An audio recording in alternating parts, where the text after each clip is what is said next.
The black man working in the field noticed a white man behind him planning to kill him. Just as the white man pulled out his gun, the black man seized his opportunity. He quickly threw lime into the face of the would-be killer, then swung his shovel to knock down another white man. After taking them down, he grabbed a knife from one of the white men's belts and fled into the jungle without looking back. Seeing this, other enslaved people began to scatter. The white overseers immediately raised their rifles, shooting the fleeing slaves. Amid the gunfire, most were killed on the spot, but 4 men successfully escaped. They faced a swamp filled with countless alligators ahead and murderous white guards behind. Yet they knew the pursuing whites were far more dangerous than any alligator. Just months earlier, Will had been at home washing his wife's feet when several white men burst in. His owner had sold him to work on the railroad. Will was naturally strong, and 2 or 3 men couldn't restrain him, but the slave traders threatened his wife and children's lives. Will had no choice but to surrender. Locked in a cage by the white men, he looked at his weeping family and solemnly promised he would return alive. On his first day at the camp,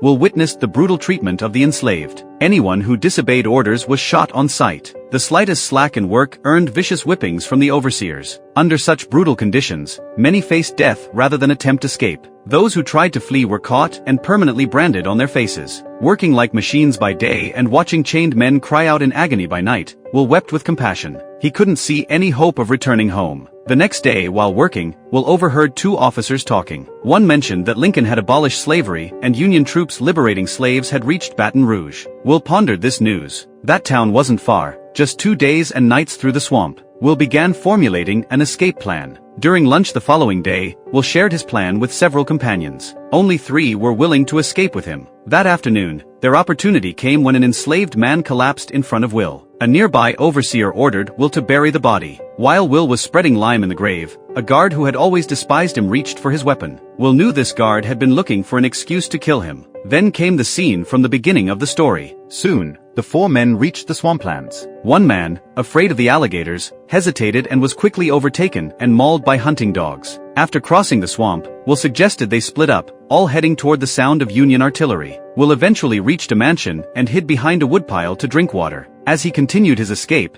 a white girl spotted him. She rang a bell to alert the pursuers, who quickly closed in. Due to copyright restrictions, we can only show you this much of the film, which is called Emancipation.